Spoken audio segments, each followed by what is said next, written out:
Hello students, कैसे हैं आप?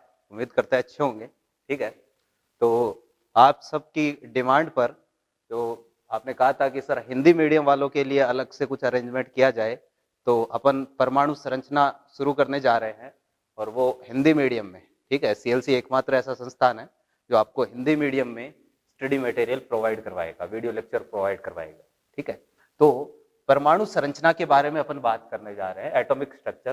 ठीक है, केमिस्ट्री का एक ऐसा टॉपिक है जिसको अपन फिजिकल और इनऑर्गेनिक दोनों में इंक्लूड कर सकते हैं। ठीक है ना, तो एटॉमिक स्ट्रक्चर में बेसिकली अपन पढ़ते क्या है इसकी बात कर लेते हैं। परमाणु संरचना में अपन क्या पढ़ेंगे इसकी बात कर लेते हैं। तो नाम से पता चल रहा है कि परमाणु संरचना यानी परमाणु की संरचना के बारे में पढ़ेंगे कि एक परमाणु कैसा होता है। ठीक है, इसके अंदर क्या होता है। ठीक है, जैसे आज अपन को पता है कि किसी भी एटम में 3 पार्टिकल होते हैं, एटम के 3 फंडामेंटल पार्टिकल होते हैं, इलेक्ट्रॉन, प्रोटॉन, न्यूट्रॉन। तो आखिर इन सब के बारे में अपन को कैसे पता चला कि एटम के 3 फंडामेंटल पार्टिकल होते हैं, इलेक्ट्रॉन, प्रोटॉन और न्यूट्रॉन। ठीक, तो परमाणु संरचना में, संरचना तो ठीक है, ये परमाणु क्या होता है पहले तो इसी को अपन देखते हैं कि परमाणु का मतलब क्या होता है। ठीक है, परमाणु को इंग्लिश में अपन बोलते हैं भैया एटम। ठीक है, और एटम जो वर्ड है 2 चीजों से मिलकर बना है, एक तो है ए और दूसरा है टोमियो। ठीक है, ये 2 वर्ड है अपने पास। ठीक है, और ए का मतलब होता है भैया अन, और ये जो वर्ड है इसका मतलब होता है डिविजिबल, डिविजिबल। ठीक है, अगर हिंदी में बात करें तो अन का मतलब होता है अ और इसका मतलब होता है विभाजन या विभाजित। ठीक है, यानी परमाणु के बारे में अपन बोले तो ओवरऑल वर्ड क्या आएगा अपने पास? अविभाजित। ठीक, तो सबसे पहले एक केमिस्ट था, एक साइंटिस्ट था जिसका नाम था डाल्टन। क्या नाम था? डाल्टन। तो डाल्टन आया, तो डाल्टन ने सबसे पहले अपना एक परमाणु सिद्धांत दिया, परमाणु सिद्धांत, एटॉमिक थ्योरी। ठीक है, तो डाल्टन ने सबसे पहले परमाणु सिद्धांत दिया और परमाणु सिद्धांत में डाल्टन ने सबसे पहले परमाणु के बारे में बताया, एटम के बारे में बताया। तो डाल्टन ने कहा कि किसी भी पदार्थ का वह सबसे छोटा कण जिसको अपन और ज्यादा विभाजित नहीं कर सकते उसको परमाणु बोलते हैं। क्या? किसी भी पदार्थ का सूक्ष्मतम कण, सूक्ष्मतम कण जिसको अपन और ज्यादा विभाजित नहीं कर सकते, जिसको और ज्यादा डिवाइड नहीं किया जा सकता, उसको क्या बोलते हैं? परमाणु बोलते हैं। ठीक, अब आगे चल के ये जो इसने परमाणु की डेफिनेशन बताई, हालांकि इस पर कई ऑब्जेक्शन हुए। ठीक है, कि किसी भी पदार्थ का सबसे छोटा कण जिसको और ज्यादा विभाजित नहीं कर सकते उसको परमाणु बोलते हैं, ये सबसे पहले डाल्टन ने बताया था। इसके अलावा देखो, पदार्थ अपने पास वर्ड आया है, एक नया पदार्थ। ठीक है, तो पदार्थ का मतलब क्या होता है ये अपन समझ लेते हैं। तो कोई भी ऐसी चीज, छोटी क्लासों में अपन ने पदार्थ के बारे में पढ़ा है कि कोई भी ऐसी चीज जिसका कुछ ना कुछ द्रव्यमान हो और जो कुछ ना कुछ जगह घेरती हो उसको अपन क्या बोलते हैं? पदार्थ बोलते हैं। कोई भी ऐसी चीज, वो कुछ भी हो सकता है। ठीक है, तो पदार्थ का सबसे सूक्ष्मतम कण उसको क्या बोलते हैं? परमाणु बोलते हैं। ठीक है, तो फिर पदार्थ को अपन ने जो है वो कई भागों में क्लासिफाई किया था। ठीक है, छोटी क्लास में जैसे जो है वो प्योर सब्सटेंस की बात करते हैं, शुद्ध पदार्थ की बात करते हैं, दूसरा मिश्रण होता है। शुद्ध पदार्थ, यौगिक और तत्व 2 प्रकार के होते हैं। ठीक है, तो परमाणु संरचना में सबसे पहले तो अपन को परमाणु के बारे में पढ़ना है। डेफिनेशन क्या? कि किसी भी पदार्थ का सबसे छोटा कण जिसको और आगे विभाजित नहीं किया जा सकता उसको क्या बोलते हैं? परमाणु बोलते हैं। फिर इसके बाद में डाल्टन ये कहता है कि किसी एक तत्व के, किसी तत्व के सभी परमाणु, ठीक है, आपस में समान होंगे। इसका क्या मतलब है? कि कोई तत्व है, कोई तत्व मतलब जैसे मान लो हाइड्रोजन है, जैसे नाइट्रोजन है, ऑक्सीजन है, जैसे सोडियम है, ये सारे क्या है अपने पास? तत्व है। तो किसी एक तत्व के जितने भी परमाणु है वो आपस में हमेशा हर चीज में समान होंगे। इनका द्रव्यमान समान होगा, इनका साइज समान होगा, शेप, हर चीज इनकी क्या होगी? समान होगी। कहने का मतलब है दुनिया में ऑक्सीजन के जितने भी परमाणु है सारे आपस में कैसे है? सिमिलर है। दुनिया में हाइड्रोजन के जितने भी परमाणु है सारे आपस में कैसे हैं? समान है। दुनिया में सोडियम के जितने भी परमाणु हैं सारे आपस में कैसे हैं? समान है। ठीक, ये डाल्टन की अगली बात। इसके आगे थोड़ा चले तो इसने कहा कि अलग अलग तत्वों के परमाणु आपस में अलग अलग होंगे। बिल्कुल होंगे। कि भाई अगर आप नाइट्रोजन और ऑक्सीजन को कंपेयर करोगे तो इनके परमाणु आपस में क्या होंगे, अलग अलग होंगे। ठीक है, फिर इसके बाद में इसने कहा कि अलग अलग समान या असमान परमाणु आपस में मिलकर यौगिक का निर्माण करते हैं, यौगिक या अणु का निर्माण करते हैं। ठीक है, जैसे अपन को पता है कि दो ऑक्सीजन के परमाणु आपस में मिलकर क्या बनाते हैं, O2 का एक अणु बनाते हैं। एक कार्बन और दो ऑक्सीजन आपस में मिलकर क्या करते हैं, CO2 का निर्माण करते हैं। ठीक है, तो ये डाल्टन के कुछ पॉइंट्स हैं, परमाणु सिद्धांत की कुछ बातें हैं। क्या कि पहला तो परमाणु क्या है, परमाणु किसी भी पदार्थ का वो छोटे से छोटा कण है जिसको अपन और ज्यादा विभाजित नहीं कर सकते। फिर इसके बाद में एक तत्व के सभी परमाणु आपस में कैसे होंगे, समान होंगे। अलग अलग तत्वों के परमाणु आपस में कैसे होंगे, अलग अलग होंगे। परमाणु आपस में मिलकर अणुओं का निर्माण करते हैं। डाल्टन के परमाणु सिद्धांत की ये कुछ पॉइंट्स अपने पास है जिनको अपन को क्या करना है, ध्यान में रखना है। ठीक है, अभी मैंने आपको कहा कि डाल्टन की ये जो डेफिनेशन थी, क्या कि किसी भी पदार्थ का सबसे सूक्ष्मतम कण, सर्वाधिक छोटा कण जिसको और ज्यादा तोड़ नहीं सकते, उसको परमाणु बोलते हैं। इसको थोड़ा सा अगर अपन मॉडिफाई करें या जो मॉडर्न डेफिनेशन है एटम की उसकी बात करें तो ये क्या है, ध्यान से समझना कि आज अपन को यह पता है कि कोई भी परमाणु है, ठीक है, छोटी क्लासों में अपन ने पढ़ा होगा कि परमाणु के बीच में क्या होता है, नाभिक होता है, और नाभिक के चारों ओर इलेक्ट्रॉन जो है वो क्या करते हैं, चक्कर लगाते हैं। ठीक, किसी भी परमाणु में ये नाभिक के चारों ओर इलेक्ट्रॉन चक्कर लगाते हैं। ठीक है, अब एक चीज समझना कि जैसे अपन को ये पता है कि कोई भी परमाणु है, जैसे सोडियम है, सोडियम अगर क्या कर दे, इलेक्ट्रॉन का त्याग कर दे, एक इलेक्ट्रॉन निकाल दे, तो पीछे इस पर आवेश कैसा आएगा, Na प्लस, पॉजिटिव चार्ज आएगा। ठीक है, क्लोरीन है, क्लोरीन अगर क्या करे, इलेक्ट्रॉन गेन कर ले तो पीछे चार्ज कैसा आएगा, Cl माइनस। ठीक है, तो एक चीज देखो कि अपन ने कहा था कि परमाणु को अपन विभाजित नहीं कर सकते, ये अपने पास परमाणु है और अपन ने क्या किया है, परमाणु से इलेक्ट्रॉन को अलग कर दिया है। इस परमाणु से अपन ने इलेक्ट्रॉन को अलग करके किसमें बदल दिया, Na प्लस में बदल दिया। इसका मतलब कहीं ना कहीं इस डेफिनेशन में कुछ कमी है कि परमाणु को आगे अपन डिवाइड नहीं कर सकते। ठीक है, अब वो कमी क्या है तो ध्यान से समझना। नेचर में, प्रकृति में अपन को सोडियम जो है वो इस फॉर्म में मिलता है, Na के फॉर्म में मिलता है, ना कि Na प्लस के फॉर्म में। Na प्लस का स्वतंत्र एग्जिस्टेंस नहीं होता, यानी प्रकृति में Na प्लस आपको स्वतंत्र रूप से नहीं मिल सकता है। ठीक है, तो परमाणु को कुछ इस तरीके से डिफाइन किया जाता है, किसी भी पदार्थ का वो सूक्ष्मतम कण, किसी भी पदार्थ का वो सूक्ष्मतम कण जिसको और ज्यादा डिवाइड नहीं किया जा सके तथा जो स्वतंत्र रूप से विद्यमान हो, उसको परमाणु बोलेंगे। एक नई लाइन अपन ने जोड़ दी डाल्टन में। अगर अपन मॉडर्न परमाणु की बात करें तो मॉडर्न परमाणु में क्या बोलेंगे, किसी भी पदार्थ का वो सूक्ष्मतम कण जिसको और ज्यादा विभाजित नहीं किया जा सके, ठीक है, और जो एग्जिस्ट करता हो नेचर में, जो स्वतंत्र रूप से विद्यमान हो सके, उसको क्या बोलेंगे, परमाणु बोलेंगे। ठीक, तो this is introduction about atom. ठीक है, परमाणु के बारे में सामान्य परिचय जो है वो अपन ने देखा। थोड़ा सा अपन आगे बढ़ते हैं। ठीक है, तो किसी भी परमाणु का जो रिप्रेजेंटेशन है, प्रदर्शन है, वो अपन कैसे करते हैं इसकी बात करेंगे। देखो जरा, किसी भी परमाणु के प्रदर्शन की बात करते हैं। परमाणु क्या होता है, सूक्ष्मतम कण होता है जो नेचर में स्वतंत्र रूप से विद्यमान हो सके, उसको अपन परमाणु बोलते हैं। ठीक है, अब किसी भी परमाणु का प्रदर्शन, तो देखो परमाणु का प्रदर्शन, ठीक है, देखो जरा किसी भी परमाणु का प्रदर्शन कैसे करते हैं भाई। किसी भी परमाणु को कुछ इस तरीके से रिप्रेजेंट किया जाता है, एक्स। एक्स जो है वो क्या होता है, एक्स अपने पास परमाणु का प्रतीक चिन्ह है, परमाणु का प्रतीक चिन्ह। ठीक है, कोई भी तत्व का परमाणु, जिस भी तत्व के परमाणु को अपन प्रदर्शित कर रहे हैं तो एक्स जो है वो उसका प्रतीक चिन्ह होता है। जैसे ऑक्सीजन का O होता है, फ्लोरीन का F होता है, नाइट्रोजन का N होता है, सोडियम का अभी अपन ने Na लिया है। ठीक है ना, तो वैसे ही एक्स किसी भी परमाणु का प्रतीक चिन्ह है। ठीक है, इसके नीचे यहां पर जो है वो Z लगाया जाता है। तो Z क्या होता है, तो Z जो है उसको अपन बोलते हैं परमाणु क्रमांक। परमाणु क्रमांक, अब ये परमाणु क्रमांक क्या है अभी देखेंगे इसको डिटेल में। ठीक है, इसके अलावा यहां पर ऊपर जो है वो A लिखा जाता है।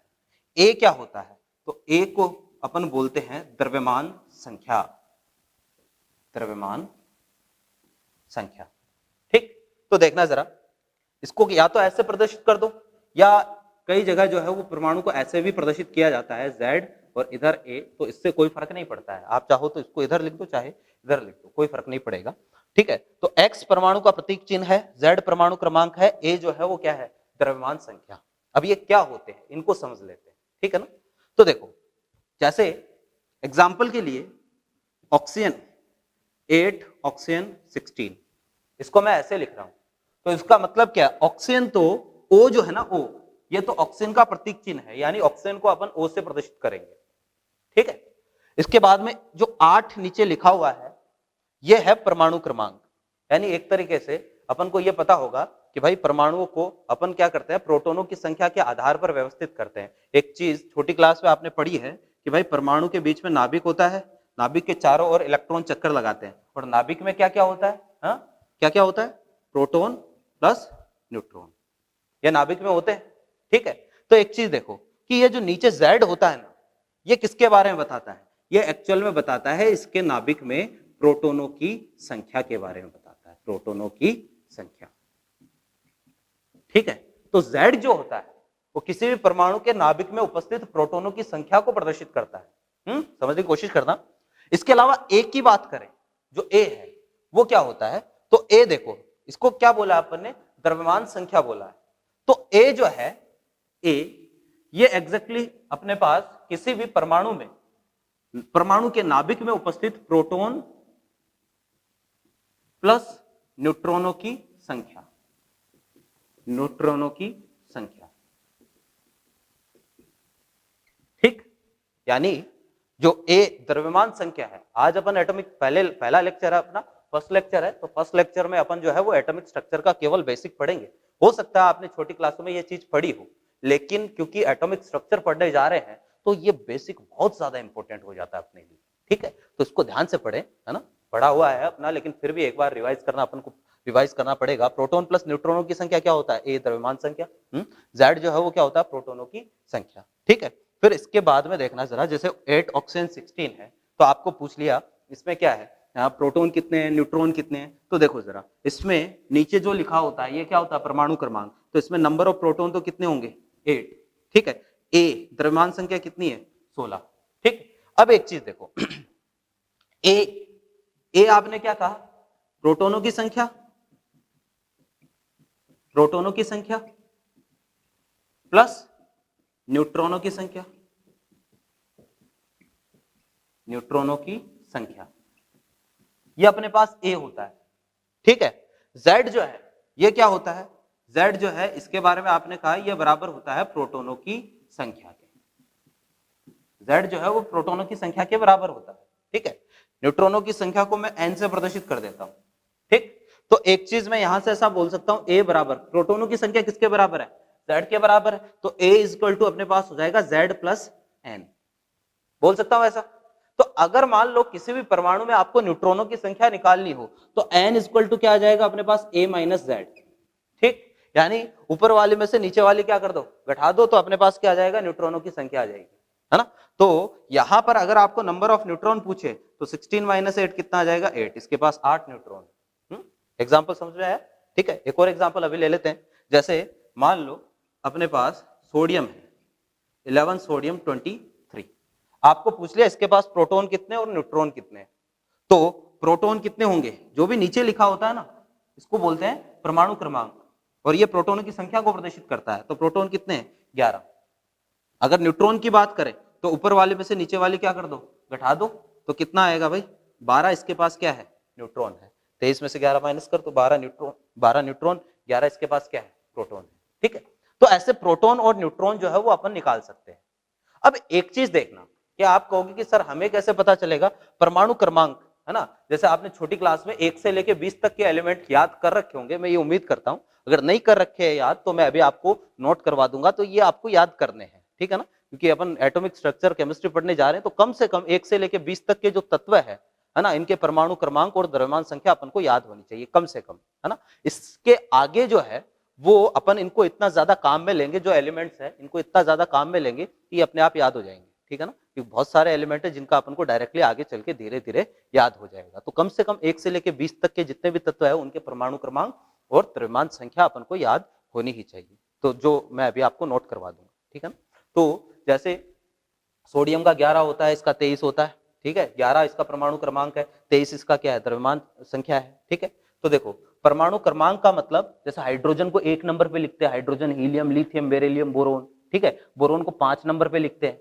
तो आप ऐसा बोल सकते हो कि परमाणु क्रमांक का मतलब उसमें उतने ही प्रोटॉन होते हैं, ठीक है। या ऐसा भी बोल सकते हैं कि जिसमें जितने प्रोटॉन होते हैं उस तत्व को उतने ही नंबर पे रखा जाता है, ठीक। तो मैं आपको क्या कर रहा हूं, 1 से लेके 20 तक के जो तत्व है उनका एक तरीके से उनका प्रदर्शन, ठीक, और उनका सिंबल क्या होता है, परमाणु क्रमांक कितना होता है, द्रव्यमान संख्या कितनी होती है, ये चीज नोट करवाने जा रहा हूं, ठीक है। मैंने आपको अभी बेसिक बता दिया है किसका, प्रोटॉन और न्यूट्रॉन निकालने का। अभी नंबर ऑफ इलेक्ट्रॉन, इलेक्ट्रॉनों की संख्या ज्ञात करने का भी अपन देखेंगे तरीका।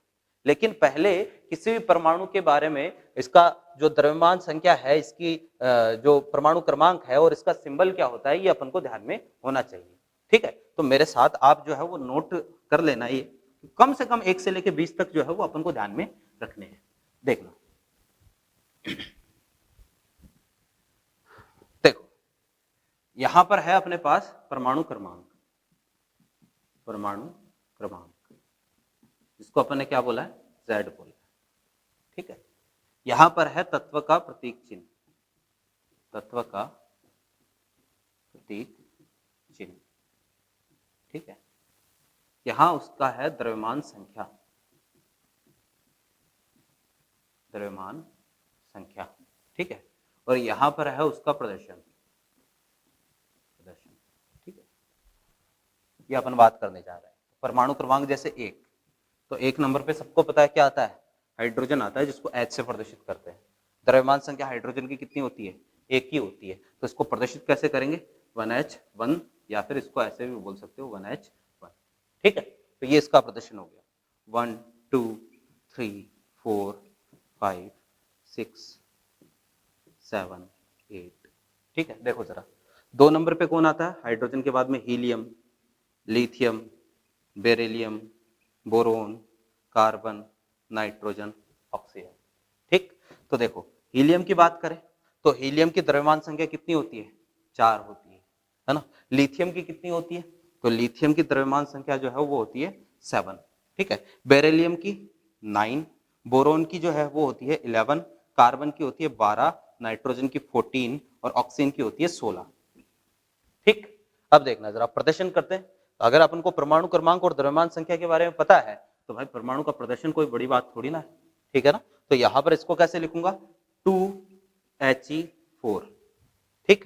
इसको कैसे लिखूंगा, 3 लिथियम 7, ठीक है। इसको कैसे लिखूंगा, 4 बेरिलियम 9, ठीक है। इसको कैसे लिखूंगा, 5 बोरॉन 11, ठीक है। इसको 6 कार्बन 12, ठीक। इसको कैसे लिखूंगा, 7 नाइट्रोजन 14, ठीक। इसको कैसे लिखूंगा, 8 ऑक्सीजन 16। ये इनका क्या हो गया, प्रदर्शन हो गया, ठीक है। 1 से लेके 8 अपन को 20 तक करना है। तो देखो 8 के बाद में 9 10 11 12 13 एंड 14 15 16, ठीक है। देखना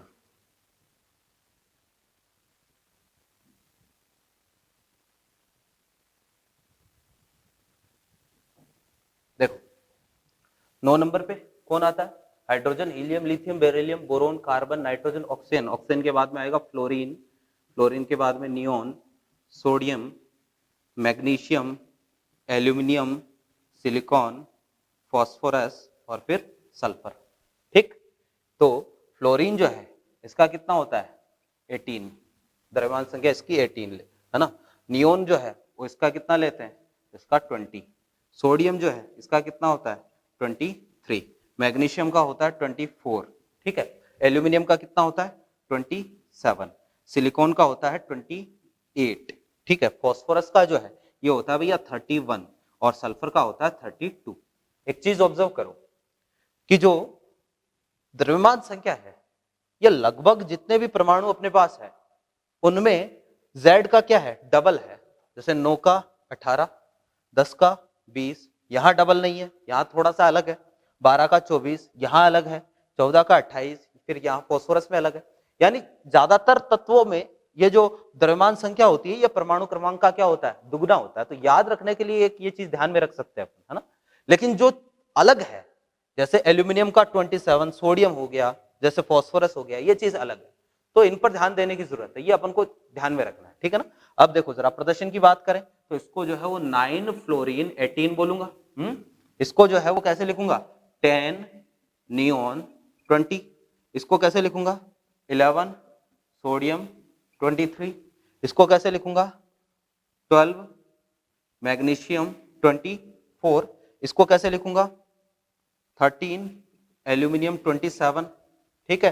फिर इसको कैसे लिखूंगा, 14 सिलिकॉन 28, ठीक है। इसको कैसे लिखूंगा, इसको लिखूंगा 15 फॉस्फोरस 31, और इसको अपन लिखेंगे 16 सल्फर 32, ठीक है। ये इनका प्रदर्शन हो गया, ठीक है। बहुत जरूरी है, 4 और लिखने हैं, देख लेते हैं वो भी जल्दी से।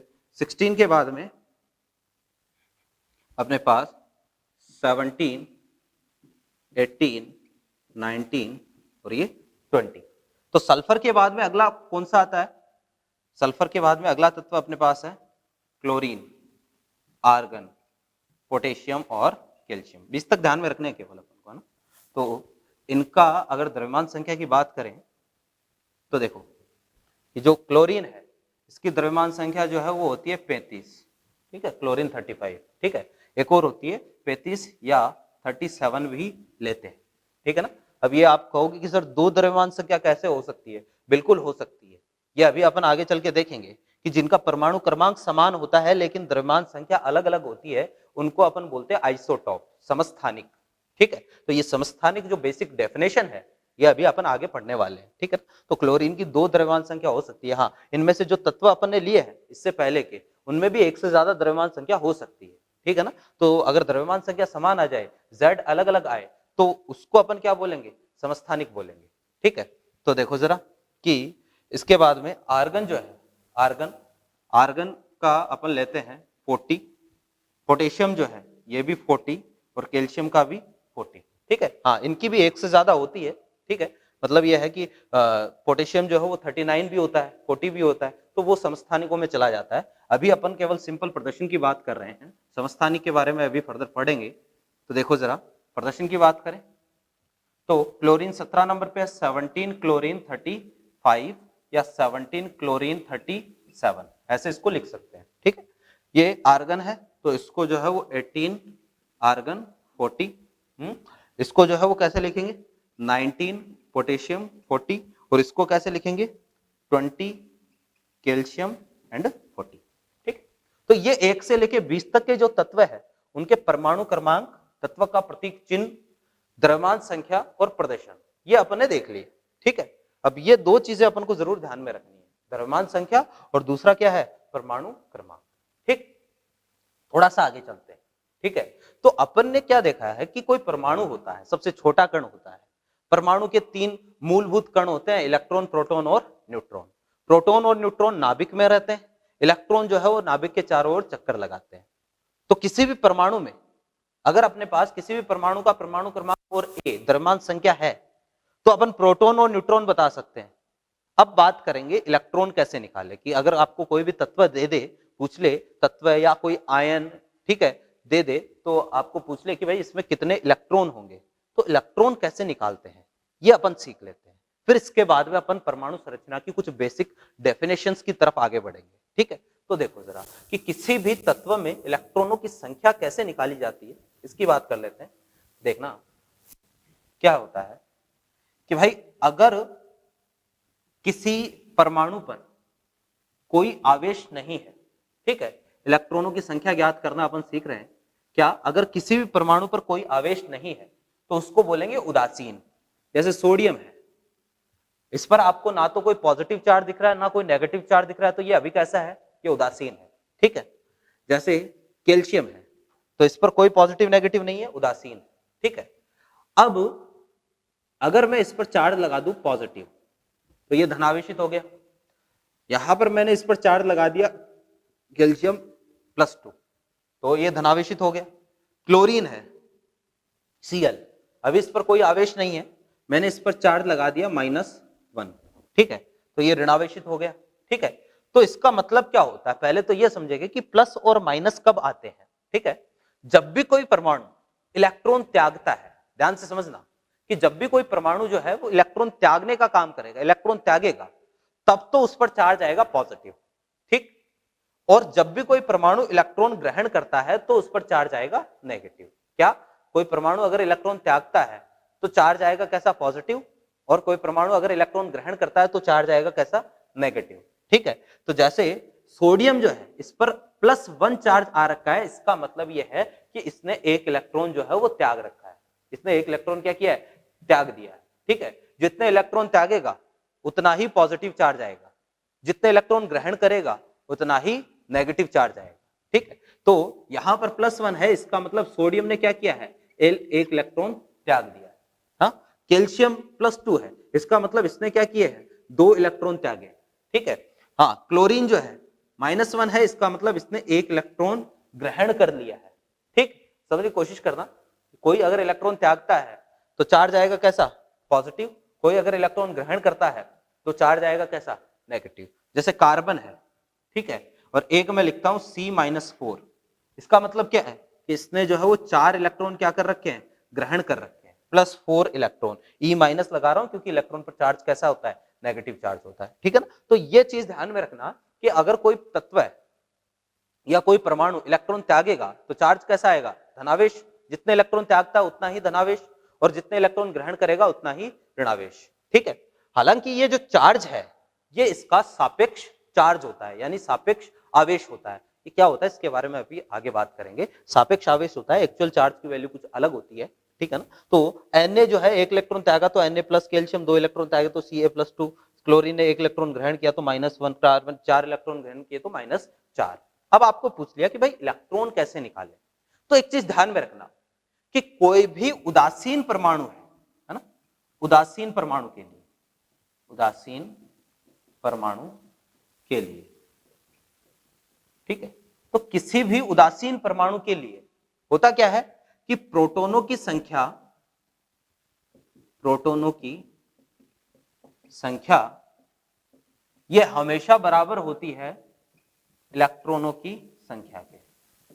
प्रोटॉनों की संख्या किसके बराबर होगी, इलेक्ट्रॉनों की संख्या। कोई भी उदासीन परमाणु है तो उदासीन परमाणु में जितने प्रोटॉन है उतने ही क्या होंगे, इलेक्ट्रॉन होंगे। अब प्रोटॉन कैसे पता चलेगा, तो भाई अभी अपन ने देखा था 1 से लेके 20 तक के जो तत्व है उनका परमाणु क्रमांक अपन ने याद किया हुआ है। तो जिसके पास जितने नंबर पे आएगा उसके पास उतने प्रोटॉन होते हैं। जैसे सोडियम जो है इसके पास कितने हैं, 11 प्रोटॉन है। कैल्शियम के पास कितने हैं, 20। क्लोरीन के पास 17। कार्बन जो है वो कितने नंबर पे आता है, 6 पे आता है। ठीक है, तो ये इनके पास प्रोटॉनों की संख्या, ये सारे के सारे क्या है, उदासीन है। तो उदासीन के पास जितने प्रोटॉन उतने ही इलेक्ट्रॉन, यानी यहां पर बात करें प्रोटॉन कितने, 11, इलेक्ट्रॉन भी कितने हैं इसके पास, 11। यहां पर बात करें प्रोटॉन कितने इसके पास, 20, इलेक्ट्रॉन भी इसके पास कितने हैं, 20। यहां पर प्रोटॉन कितने, 17, इलेक्ट्रॉन भी कितने हैं, 17। ठीक, यहां पर देखें प्रोटॉन कितने हैं, 6, इलेक्ट्रॉन भी कितने हैं, 6। तो एक उदासीन परमाणु जो होता है उसमें जितने प्रोटॉन होंगे उतने ही क्या होंगे, इलेक्ट्रॉन होंगे। समझ आई बात। अब चार्ज इसने लगा दिया, पॉजिटिव नेगेटिव चार्ज लगा दिया, तो इसका मतलब देखना कि भाई एक चीज कि इलेक्ट्रॉन जो है वो नाभिक के बाहर होते हैं। अपन प्रोटॉन और न्यूट्रॉनों को अलग नहीं करते, अपन ने क्या अलग किया है, इलेक्ट्रॉन अलग किया है। या तो इलेक्ट्रॉन अलग किया है या इलेक्ट्रॉन जोड़ा है। तो हमेशा कभी भी जब भी आवेश किसी पर दे रखा है तो इसका मतलब वहां पर प्रोटॉन और न्यूट्रॉनों की संख्या चेंज नहीं होगी, वहां केवल इलेक्ट्रॉनों की संख्या बदलने वाली है। न्यूट्रॉन और प्रोटॉन चेंज नहीं होंगे, क्या बदलेंगे, इलेक्ट्रॉन। जैसे Na+ है तो यहां अगर बात करें प्रोटॉन कितने हैं, प्रोटॉन तो उतने रहेंगे, कितने, 11। चेंज क्या होगा, इलेक्ट्रॉन चेंज होंगे। आपको पूछ लिया कितने इलेक्ट्रॉन है इसमें, तो देखो जरा किया क्या है, इसके पास 11 इलेक्ट्रॉन थे पहले। अब पॉजिटिव चार्ज आ रखा है, इसका मतलब इसने एक इलेक्ट्रॉन क्या कर दिया है, त्याग दिया है। एक इलेक्ट्रॉन त्याग दिया, बचे कितने, 10। तो इलेक्ट्रॉन कितने इसके पास, 10। यहां चेक करते हैं प्रोटॉन जो है वो इसके पास कितने रहेंगे, 20 के 20 ही रहेंगे। इलेक्ट्रॉन चेक करते हैं, +2 चार्ज है, तो +2 चार्ज आने का मतलब क्या है, इसने इस बार कितने इलेक्ट्रॉन त्यागे, 2 इलेक्ट्रॉन त्याग दिए, तो इलेक्ट्रॉन इसके पास कितने हो जाएंगे, 18। ठीक, यहां पर चेक करते हैं प्रोटॉन कितने हैं इसके पास, प्रोटॉन जो है वो 17, ठीक है। इलेक्ट्रॉन जो है वो कितने हैं, इलेक्ट्रॉन भाई एक इलेक्ट्रॉन इसने क्या कर लिया है, ग्रहण कर लिया है। प्रोटॉन और न्यूट्रॉन चेंज नहीं होते हैं, जब भी आवेश आता है तो केवल इलेक्ट्रॉनों की संख्या बदलती है। तो इसके पास कितने इलेक्ट्रॉन हो जाएंगे, इसके पास 18 इलेक्ट्रॉन हो जाएंगे। यहां चेक करते हैं प्रोटॉन कितने हैं, प्रोटॉन तो 6 के 6 ही रहेंगे। इलेक्ट्रॉन कितने हो जाएंगे, तो भाई 6 पहले थे, 4 इसने ले लिए, कितने हो गए, 10 इलेक्ट्रॉन हो गए, ठीक है। तो मेरे ख्याल से ये चीज आपको समझ में आ गई होगी कि कब पॉजिटिव चार्ज का मतलब क्या होता है, नेगेटिव चार्ज का मतलब क्या होता है। पॉजिटिव का मतलब होता है कि भाई इलेक्ट्रॉन जो है वो उसने लूज किए, इलेक्ट्रॉन त्यागे है। नेगेटिव का मतलब होता है उसने इलेक्ट्रॉन ग्रहण किए, ठीक है। तो इलेक्ट्रॉन निकालना अपन ने देख लिया, कुछ और एग्जाम्पल अपन देखेंगे, ठीक है। कुछ अलग अलग अपन कंपाउंड लेते हैं, यौगिक लेते हैं, उनमें अपन एग्जाम्पल की बात करते हैं। तो देखो कुछ और एग्जाम्पल देखते हैं इलेक्ट्रॉन निकालने के लिए, क्योंकि इलेक्ट्रॉनों की संख्या निकालना अपन को आना चाहिए, बहुत ही बेसिक सा टॉपिक है। जैसे H2O है, यहां इलेक्ट्रॉन निकाल रहे हैं। और एग्जाम्पल जैसे CO2 है, ठीक है। जैसे अपन को दे दिया भाई HNO3 दे दिया, इलेक्ट्रॉन निकाल लेंगे, ठीक है ना। जैसे CO3-2 दे दिया, इसमें इलेक्ट्रॉन निकालना है ना। जैसे अपन को NO+ दे दिया, ठीक है ना। जैसे SO4-2 दे दिया, अब इनमें इलेक्ट्रॉन निकाल रहे हैं, ठीक है। कुछ नहीं है, सिंपल सा काम है। एक दो एग्जांपल और ले लेते हैं।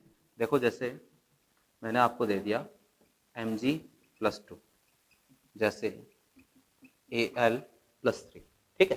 तो देखो सिंपल सा काम है, आसान सा है ना। इलेक्ट्रॉन निकालने हैं, सिंपल सा काम आपको क्या करना है, कोई आवेश नहीं है, इस पर कोई आवेश नहीं है, कोई आवेश नहीं है, यहां आवेश है, इन सब पर आवेश है। आवेश नहीं है इसका मतलब वो उदासीन है, और उदासीन में जो जितने नंबर पे आता है उसके पास उतने प्रोटॉन होंगे, जितने प्रोटॉन है उतने ही इलेक्ट्रॉन होंगे। तो चेक कर लेते हैं, हाइड्रोजन जो है वो 1 नंबर पे आता है ना। तो हाइड्रोजन के पास 1 इलेक्ट्रॉन, जितने जितने प्रोटॉन उतने ही इलेक्ट्रॉन, ठीक है। हाइड्रोजन के पास 1 प्रोटॉन, एक हाइड्रोजन के पास 1 प्रोटॉन, तो यहाँ हाइड्रोजन टोटल कितने हैं, 2। तो प्रोटॉन कितने हो गए, मल्टीप्लाई बाय 2। फिर आया ऑक्सीजन, ऑक्सीजन कितने नंबर पे आता है, 8, यानी इसके पास 8 प्रोटॉन प्लस 8, टोटल कितने हो गए, 10। यानी H2O के एक मॉलिक्यूल के पास कितने प्रोटॉन है, 10। अब उदासीन है तो जितने प्रोटॉन उतने ही इलेक्ट्रॉन, यानी इसके पास इलेक्ट्रॉन भी कितने हैं, 10 ही इलेक्ट्रॉन है। ऐसे ही CO2 में निकालना है। तो कार्बन जो है, कार्बन में कितने होते हैं भाई, 6 प्रोटॉन होते हैं। एक ही कार्बन अपने पास है तो 6 तो आए कार्बन से, फिर प्लस एक ऑक्सीजन के पास कितने होते हैं, 8। टोटल ऑक्सीजन कितने हैं, 2 मल्टीप्लाई बाय 2। तो ये कितना हो गया, 16, और 16 और 6 कितने हो गए, 22। तो इसके पास 22 क्या है, प्रोटॉन है, क्योंकि कोई आवेश नहीं है, उदासीन है, तो इतने ही क्या होंगे, इलेक्ट्रॉन। तो CO2 के पास इलेक्ट्रॉन कितने हैं, 22। HNO3 चेक कर लेते हैं, कितने भी दे दे अपन को यही फॉर्मेट फॉलो करना है ना। तो हाइड्रोजन जो है, हाइड्रोजन के पास कितने प्रोटॉन, 1, ठीक। नाइट्रोजन जो है इसके पास कितने हो गए, 7, ठीक। ऑक्सीजन जो है, ऑक्सीजन के पास कितने हैं, एक के पास 8, तो 3 के पास मल्टीप्लाई बाय 3। तो टोटल कितने हो गए, ये कितने हो गए, 24, और 7, टोटल हो गए 32, ठीक है। तो अपने पास टोटल HNO3 में कितने इलेक्ट्रॉन हो गए, 32। जितने प्रोटॉन, उदासीन है तो जितने प्रोटॉन उतने ही इलेक्ट्रॉन। CO3-2 इसके पास चेक करते हैं, ध्यान से देखना भाई। आप यूं सोचो कि इसके पास मान लो -2 चार्ज नहीं लगा है, चार्ज को बाद में काउंट करेंगे, पहले ऐसा सोच लेते हैं अपन एक बार कि इस पर चार्ज नहीं है, तो इसके पास कितने होंगे इलेक्ट्रॉन चेक करते हैं। कार्बन में कितने, 6, एक ऑक्सीजन में कितने, 8, तो 3 में कितने होंगे, मल्टीप्लाई बाय 3। तो टोटल कितने हो गए, 24 प्लस 6 कितने हो गए, 30, ठीक है। ये तो कब आया, जब अपन ने ये माना कि इस पर कोई आवेश नहीं है। अब आवेश एक्चुअल में दिख कितना रहा है, -2। तो -2 चार्ज अगर दे रखा है, इसका मतलब इसने 2 इलेक्ट्रॉन क्या कर रखे हैं, ग्रहण कर रखे हैं। तो 30 प्लस 2 इलेक्ट्रॉन इसने गेन किए हुए हैं, तो कितने आ गए, 32। तो इसके पास कितने इलेक्ट्रॉन है, टोटल 32 इलेक्ट्रॉन है। ऐसे चेक करना है कि कोई आवेश आ जाए ना, तो अपन को ऐसे चेक करना है। जैसे NO+ पे चेक करते हैं, इसके पास कितने इलेक्ट्रॉन है, चेक करते हैं। देखना जरा, नाइट्रोजन के पास कितने हैं, 7। मान लो इस पर कोई आवेश नहीं है, एक बार के लिए मैंने मान लिया कि कोई आवेश इस पर नहीं है, तो नाइट्रोजन के पास कितने हैं, 7। ऑक्सीजन के पास कितने हैं, 8, ठीक। टोटल कितने हो गए, 15। अब +1 चार्ज दे रखा है, +1 चार्ज देने का मतलब यह है कि इसने एक इलेक्ट्रॉन क्या किया है, लूज किया है। तो अपन टोटल इलेक्ट्रॉनों की बात कर रहे हैं, है ना, कि पूरे आयन के पास, पूरे मॉलिक्यूल के पास कितने इलेक्ट्रॉन है। तो 15 में से क्या कर दो, एक इलेक्ट्रॉन माइनस कर दो, कितने इलेक्ट्रॉन बचे, इसके पास 14, इसके पास 14 इलेक्ट्रॉन। समझ रहे हो बात को? हाँ, प्रोटोनों की संख्या नहीं बदलेगी भाई, चार्ज चेंज होने से प्रोटोनों की संख्या नहीं बदलेगी, केवल इलेक्ट्रॉनों की संख्या बदलेगी, है ना। ये है SO4 -2 है, इसके पास निकालते हैं। तो देखो सल्फर कितने पे आता है, 16, एक ऑक्सीजन के पास कितने हैं, 8, तो 8 चौक 32, ठीक है। तो ये कितने हो गए टोटल, 48, ठीक। अब देखना कि भाई अभी चार्ज को इंक्लूड नहीं किया है, तो चार्ज को इंक्लूड करना पड़ेगा। -2 चार्ज आने का मतलब क्या है, इसने 2 इलेक्ट्रॉन ले रखे हैं, तो 2 इलेक्ट्रॉन ले लिया, इलेक्ट्रॉन। समझ रहे हो, बेसिक सी बात है, हो सकता है छोटी क्लास में आपने पढ़ी होगी, लेकिन अपन को जरूरी है ये चीज पढ़ना, है ना। तो Mg+2 है, इसकी बात कर ले, तो मैग्नीशियम जो है वो कितने नंबर पे आता है, 12 नंबर पे आता है, ठीक है। अब चार्ज जो है वो इस पर कितना लगा रहा है, इसका मतलब 12, इसके पास प्रोटॉन है, और अगर इस पर चार्ज नहीं होता तो इलेक्ट्रॉन भी कितने होते, 12 ही होते, लेकिन +2 चार्ज दे रखा है, इसका मतलब इसने 2 इलेक्ट्रॉन क्या कर रखे हैं, लूज कर रखे हैं। तो 2 इलेक्ट्रॉन हटा दो, कितने बचे, 10 इलेक्ट्रॉन इसके पास बचे, इसके पास 10 इलेक्ट्रॉन। Al+3 की बात कर लेते हैं, एल्यूमिनियम 13 नंबर पे आता है, +3 चार्ज का मतलब है इसने 3 इलेक्ट्रॉन लूज कर रखे हैं, 3 इलेक्ट्रॉन इसने त्यागे हुए हैं, तो टोटल इसके पास भी कितने इलेक्ट्रॉन है, 10 इलेक्ट्रॉन। तो मेरे ख्याल से इलेक्ट्रॉनों की संख्या कैसे निकालते हैं, इलेक्ट्रॉन निकालना सीख लिया, प्रोटॉन निकालना सीख लिया, न्यूट्रॉन निकालना सीख लिया। मैं वापस से एक बार रिवाइज करवा देता हूं आपको, प्रोटॉन कितने होंगे, जितना परमाणु क्रमांक होगा। अगर आपको कोई तत्व, कोई यौगिक या आयन दे दे, तो आपको क्या करने हैं, जितने भी उसमें तत्व है उन सबके परमाणु क्रमांक को क्या कर दो, जोड़ दो, प्रोटोनों की संख्या आ जाएगी, सीधे ही आ जाएगी। न्यूट्रॉन निकालने किसी भी तत्व में, तो ऊपर वाले में से नीचे वाले को क्या कर दो, माइनस कर दो, यानी A-Z ये कर दो, तो न्यूट्रॉनों की संख्या आ जाएगी। इलेक्ट्रॉन निकालने, तो किसी भी उदासीन परमाणु में जितने प्रोटॉन होते हैं उतने ही इलेक्ट्रॉन होते हैं। अगर आवेश आ जाए तो प्लस, आवेश आने का मतलब यह है, प्लस चार्ज आने का मतलब यह होगा कि उसने इलेक्ट्रॉन त्यागे हैं, जितना प्लस चार्ज आएगा उतने ही इलेक्ट्रॉन त्यागे हैं। +1 का मतलब है उसने 1 इलेक्ट्रॉन त्यागा है, +2 का मतलब 2 इलेक्ट्रॉन त्यागे हैं। माइनस आया है चार्ज, तो माइनस आने का मतलब यह है कि उसने उतने ही इलेक्ट्रॉन ग्रहण किए। -1 का मतलब 1 इलेक्ट्रॉन ग्रहण किया, 2 का मतलब 2 इलेक्ट्रॉन। समझ रहे हो बात को, ठीक है। तो ये अपने पास छोटा सा बेसिक है इलेक्ट्रॉन, प्रोटॉन और न्यूट्रॉन निकालने का, कि अगर अपन को द्रव्यमान संख्या और दूसरा परमाणु क्रमांक, इन 2 चीजों के बारे में जानकारी है, तो अपन ये सारी चीजें बता सकते हैं। अब इसके बाद में अपन परमाणु संरचना पढ़ रहे हैं, तो भाई कुछ डेफिनेशंस है बेसिक सी, ठीक है, कुछ अपने पास जो है परिभाषाएं हैं, उनको अपन देख लेते हैं कि ये क्या होती है, ठीक है। तो some basic definitions about atomic structure, कुछ मूलभूत परिभाषाएं उनको देखनी है। इनमें फर्स्ट जो परिभाषा है वो अपने पास है आइसोटॉप्स, हिंदी में इसको बोलते हैं भाई समस्थानिक, ठीक है। क्या होते हैं समस्थानिक, बताना जरा, आपका पढ़ा हुआ है पहले, है ना। तो समस्थानिक का मतलब क्या है कि भाई देखो, किसी भी परमाणु को अपन ने कुछ इस तरह से प्रदर्शित किया था, नीचे Z होता है, ऊपर क्या होता है A, ठीक है। तो समस्थानिक का मतलब ये होता है कि एक ही तत्व के, तत्व एक ही है, एक ही तत्व के 2 या 2 से ज्यादा रूप जिनकी द्रव्यमान संख्या क्या हो, अलग अलग। अगर तत्व एक ही है तो इसका मतलब समस्थानिक जो है वो ऐसे, अपने पास ऐसी प्रजातियां होंगी जिनका Z जो है वो क्या रहेगा, समान रहेगा। Z कैसा है, समान, और A जो है वो क्या होगा, अलग अलग रहेगा, अलग अलग, ठीक है। A जो है वो डिफरेंट रहेगा, Z कैसा रहेगा, समान रहेगा। तो ऐसी प्रजातियां जो होगी उनको समस्थानिक बोलेंगे। क्या, ऐसी प्रजातियां जिनका परमाणु क्रमांक समान होता है किंतु द्रव्यमान संख्या अलग अलग होती है, उनको क्या बोलते हैं अपन, समस्थानिक बोलते हैं।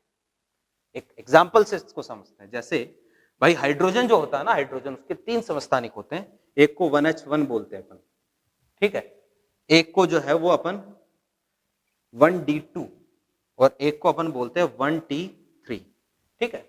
इसको हाइड्रोजन बोलते हैं, ये इसको प्रोटियम भी बोला जाता है, प्रोटियम, ठीक है। इसको ड्यूटेरियम भी बोला जाता है ना, इसको क्या बोलेंगे, प्रोटियम, प्रोटियम। इसको जो है वो अपन ड्यूटेरियम, ठीक है, और इसको जो है वो अपन ट्राइटियम भी बोलते हैं, ठीक है। तो हाइड्रोजन के 3 समस्थानिक होते हैं, प्रोटियम, ड्यूटेरियम और ट्राइटियम। अब इनमें देखो जरा, हाँ प्रोटियम का जो है वो H होता है सिंबल, ड्यूटेरियम को D से और ट्राइटियम को T से, ठीक है, प्रदर्शित करते हैं। हाँ तो अब यहां देखो इनका जो Z है ना परमाणु क्रमांक वो क्या है, समान है, लेकिन इनकी जो द्रव्यमान संख्या है वो क्या है, अलग अलग। अगर मैं कहूं कि आपको इनमें प्रोटॉन, इलेक्ट्रॉन और न्यूट्रॉन बताने हैं तो चेक करते हैं भाई, प्रोटॉन कितने, प्रोटॉन इसके पास एक, इसके पास प्रोटॉन कितने, इसके पास भी एक, और इसके पास भी प्रोटॉन कितने, एक, क्योंकि जो परमाणु क्रमांक होगा वही तो प्रोटॉन होगा, जितने प्रोटॉन होते हैं उतना ही परमाणु क्रमांक होता है, तो परमाणु क्रमांक सब में एक एक है तो प्रोटॉन सब में एक एक। न्यूट्रॉन की बात कर ले, है ना, तो न्यूट्रॉन की बात करें तो ऊपर वाले में से नीचे वाले क्या कर दो, माइनस कर दो, तो एक और एक, इसके पास न्यूट्रॉन कितने हैं, 0, यानी हाइड्रोजन जो होता है ना, एक्चुअल हाइड्रोजन, है ना, जिसको हाइड्रोजन प्रोटियम बोलते हैं, है ना, तो उसके पास कोई न्यूट्रॉन नहीं होता है। हाँ यहाँ न्यूट्रॉन देखे तो यहाँ कितना आएगा, एक न्यूट्रॉन आ जाएगा, और यहाँ न्यूट्रॉनों की संख्या कितनी होगी, 2। अगर इलेक्ट्रॉन की बात करें, ठीक है, इलेक्ट्रॉन की बात करें तो उदासीन है, इन पर कोई आवेश नहीं है, तो जितना प्रोटॉन है उतना ही इलेक्ट्रॉन, यानी इसके पास एक इलेक्ट्रॉन होगा, इसके पास भी एक, और इसके पास भी इलेक्ट्रॉन कितने होंगे, एक होंगे। ये तो हुई किसकी बात, हाइड्रोजन की बात। क्लोरीन, अभी याद करो मैंने आपको बताया था कि क्लोरीन जो है उसके 2 समस्थानिक होते हैं, क्लोरीन जो है उसकी 2 अलग अलग द्रव्यमान संख्याएं बताई थी, एक तो कौन सी 17 क्लोरीन 35, एक मैंने आपको बताई थी 17 क्लोरीन 37, ठीक है, तो ये 2 अलग अलग द्रव्यमान संख्या है। देखो जरा, परमाणु क्रमांक समान है, द्रव्यमान संख्याएं अलग अलग है, इनको क्या बोलेंगे, ये दोनों आपस में समस्थानिक है। कुछ लोगों के मन में सवाल आएगा कि सर क्लोरीन का हमने तो ऐसा पढ़ा है कि 17 क्लोरीन 35.5 होता है, 35.5 होता है, और आप तो 35 और 37 बता रहे हो, ये क्या चीज है। तो आपकी जानकारी के लिए मैं बता दूं कि ये जो मैं 35 और 37 बता रहा हूं ना, ये द्रव्यमान संख्याएं हैं। क्या है, द्रव्यमान संख्याएं, ठीक। और ये जो 35.5 होता है, ये होता है भैया परमाणु भार, ध्यान से, ठीक है, जो 35.5 लिखा हुआ देखते हो ना क्लोरीन के बारे में, वो क्या होता है, परमाणु भार। और ये 35 और 37 मैंने क्या लिखी है, द्रव्यमान संख्या, दोनों में डिफरेंस होता है। ये डिफरेंस को अपन ज्यादा डिटेल में मोल कंसेप्ट में समझेंगे, अभी के लिए इतना ध्यान में रख लो कि द्रव्यमान जो है वो कभी भी भिन्नात्मक नहीं हो सकती, पॉइंटों में नहीं होगी। द्रव्यमान संख्या कभी भी फ्रैक्शनल भिन्नात्मक नहीं होती है, पॉइंटों में 35.5 है, 35.2 है, ऐसे कभी भी नहीं आएगी द्रव्यमान संख्या। परमाणु भार जो होता है ये भिन्नात्मक हो सकता है, 35.5 दे रखा है तो ये परमाणु भार है। अंतर क्या होता है डिटेल में अपन पढ़ेंगे, किसमें, मोल कंसेप्ट में। अभी के लिए ध्यान में रखना कि द्रव्यमान संख्या जो है वो भिन्नात्मक नहीं होती। तो आइसोटॉप का मतलब ये होता है, जैसे एक और एग्जांपल लेते हैं आइसोटॉप में कार्बन का, 6 कार्बन 12, और एक अपने पास होता है आइसोटॉप में कार्बन का 6 कार्बन 14, कार्बन के 2 समस्थानिक अपने पास होते हैं, है ना, 6 कार्बन 12, परमाणु क्रमांक क्या है दोनों का, समान है, द्रव्यमान संख्या दोनों की क्या है, अलग अलग है। तो ऐसी जो प्रजातियां होती है जिनका परमाणु क्रमांक समान होता है, द्रव्यमान संख्या अलग अलग होती है, उनको क्या बोलते हैं अपन, समस्थानिक बोलते हैं। मेरी बात समझ में आ रही होगी, ठीक है, तो ये समस्थानिक होते हैं। समस्थानिक के बाद में अपन थोड़ा सा आगे चलते हैं अगली डेफिनेशन की तरफ। तो देखो जरा, नेक्स्ट अपना है समस्थानिक के बाद में समभारिक, ठीक है, जो अगली डेफिनेशन है समभारिक, आइसोबार्स, समभारिक आइसोबार्स, ठीक है।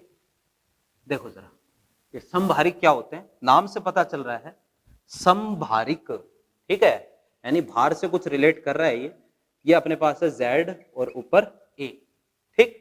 तो समभारिक में क्या होगा, इस बार Z जो है ये क्या रहेगा भाई, अलग अलग रहेगा, Z जो है वो अलग अलग, ठीक है, और A क्या होगा, समान होगा। देखो क्या होता है कि ऐसी प्रजातियां जिनका परमाणु क्रमांक अलग अलग होता है, परमाणु क्रमांक क्या होगा, अलग होगा, लेकिन द्रव्यमान संख्या क्या रहेगी, समान रहेगी, उनको अपन क्या बोलेंगे, उनको समभारिक बोलेंगे, उनको आइसोबार्स बोलेंगे। वापस समझने की कोशिश करो, क्या प्रजातियां, ऐसी प्रजातियां जिनका परमाणु क्रमांक क्या होता है, अलग अलग होता है, द्रव्यमान संख्या क्या होती है, समान होती है, उनको क्या बोलेंगे, समभारिक बोलेंगे, ठीक है। एग्जाम्पल के लिए देखना, पोटेशियम या आर्गन, पोटेशियम और कैल्शियम, अभी अपन ने देखा था, तो तीनों का जो द्रव्यमान संख्या है तीनों की, वो अपन ने कितने लिखी थी, 40, और इसका परमाणु क्रमांक 18, ये 19 और ये 20, ठीक है, तो देखना जरा कि इनकी जो द्रव्यमान संख्या है इस बार ये तो कैसी आ रही है, समान आ रही है, 40 40 40, ठीक। और इनका जो परमाणु क्रमांक है 18 19 और ये 20, परमाणु क्रमांक क्या है, अलग अलग है। तो इनको अपन क्या बोल सकते हैं, इनको अपन बोलेंगे समभारिक। समस्थानिक, समस्थानिक में उल्टा होगा, Z समान रहेगा, A अलग अलग होगा। समभारिक में Z अलग अलग होगा और A क्या होगा, समान। ठीक है, तो अपने पास जो है वो समस्थानिक हो गए, समभारिक हो गए। फिर इसके बाद में चीज जो है वो अपने पास नेक्स्ट डेफिनेशन है, वो अपन को ध्यान में रखनी है, सम न्यूट्रॉनिक। सम न्यूट्रॉनिक, और सम न्यूट्रॉनिक को इंग्लिश इसके लिए जनरली जो है सम न्यूट्रॉनिक हिंदी में जब क्वेश्चन पूछता है तो हिंदी में लिखा हुआ नहीं मिलता है सम न्यूट्रॉनिक, इसके लिए इंग्लिश में एक अलग वर्ड काम में लेते हैं जो आपको भी ध्यान में रखना है। जरूर हिंदी मीडियम से है लेकिन इसको जो है वो डायरेक्टली यही लिखा हुआ आपको मिलता है, आइसोटोन्स। ठीक है, या इसको हिंदी में वो ऐसे ही लिख के देगा, आइसोटोन्स। ठीक है, डायरेक्टली ऐसे लिख के देगा कि इनमें से कौन सा पेयर जो है वो आइसोटोन का है, या निम्न में से कौन सा युग्म आइसोटोन्स को प्रदर्शित करता है। ठीक है, तो ये वर्ड, इंग्लिश वर्ड आपको यहां पर ध्यान में रखना पड़ेगा। आइसोटोन का मतलब क्या होता है, सम न्यूट्रॉनिक, यानी जिनमें न्यूट्रॉनों की संख्या क्या होगी, समान होगी। न्यूट्रॉनों की संख्या कैसी होगी भैया, समान होगी, तो उनको अपन क्या बोलेंगे, आइसोटोन्स बोलेंगे। कहने का मतलब है ये चीज कि भाई X है, Z है, A है, तो नंबर ऑफ न्यूट्रॉन निकालने का तरीका क्या होगा, A माइनस Z, यानी जिनमें A माइनस Z समान होगा उनको अपन क्या बोलेंगे, सम न्यूट्रॉनिक बोलेंगे। समझ में आ रही है बात। ठीक है, एग्जाम्पल के लिए देखना जरा, इसका एग्जाम्पल लेते हैं। एक तो अपने पास है भाई 14 सिलिकॉन 30, ठीक है। एक अपने पास है फॉस्फोरस 15 31, ठीक है। फॉस्फोरस, ये सिलिकॉन 30, सिलिकॉन का जो है वो समस्थानिक होते हैं, एक तो 14 28 होता है, ये दोनों तो क्या है, समस्थानिक है। क्यों, क्योंकि इनका Z कैसा है, समान, परमाणु क्रमांक समान है और इनका द्रव्यमान संख्या क्या है, अलग अलग, तो ये दोनों क्या है, समस्थानिक है। अब इन दोनों को कंपेयर करते हैं, तो नंबर ऑफ न्यूट्रॉन अगर अपन को निकालने हैं तो यहां पर ऊपर वाले में से नीचे वाली माइनस करो, कितना आया, 16, ठीक। यहां पर ऊपर वाले में से नीचे वाला माइनस करो, कितने आएंगे न्यूट्रॉन, 16 आएंगे, तो 16 और 16 है, दोनों में न्यूट्रॉन कैसे आ रहे हैं, समान आ रहे हैं। तो न्यूट्रॉनों की संख्या अगर समान आती है तो उसको अपन क्या बोलते हैं, आइसोटोन्स बोलते हैं, सम न्यूट्रॉनिक बोलते हैं।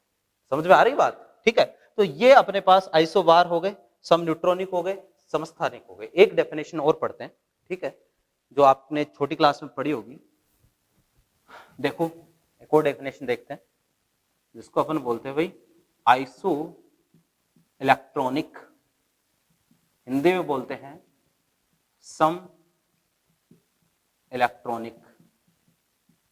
हाँ भाई, क्या होगा बताना जरा, नाम से पता चल रहा है सम इलेक्ट्रॉनिक का मतलब इस बार किसकी संख्या समान होगी, इलेक्ट्रॉनों की संख्या क्या होगी, समान होगी।